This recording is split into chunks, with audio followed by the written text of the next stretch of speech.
यीशु ख्रीष्ट चाहिँ नि बौरी उठ्नु भयो। याद गर्नुहोस् है, पृथ्वीमा नि याद गर्नुहोस्, पृथ्वीमा नि एउटा कुरा छुट्यो, इतिहासले नि एडी र बीसी बनाइदियो। ताली बजाइदिनुहोस् न एकचोटि।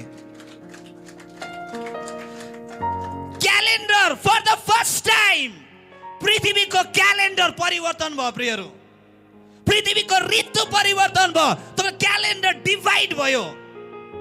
थाहा गर्नुहोस् है, for the first time majorly, यद्यपि यहुदीहरूले फरक क्यालेन्डर चलाउ, तर मेजरली पृथ्वीमा नि याद गर्नुहोस् AD after death BC before Christ calendar समय नै चेन्ज भयो। आमेन।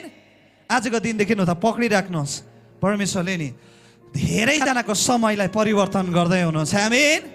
धेरैजनाको परिवारको समयलाई परिवर्तन गर्दै हुनुहुन्छ। आमेन।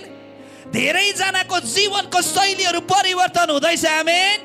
याद गर्नुहोस्, तपाईँको नि पर्खाइ आजको दिन सिद्धिँदैछ। आमेन।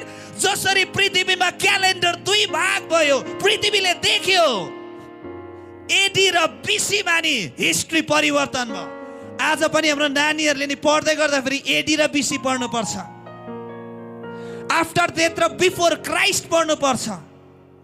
अनि त्यो चाहिँ नि आजको दिन थियो। आमेन। आजको दिन नि तपाईँ अनि मेरो जीवनमा नि मलाई थाहा छैन, परमेश्वरले एउटा नयाँ अध्यायलाई थप्दै हुनुहुन्छ। आमेन। आमेन।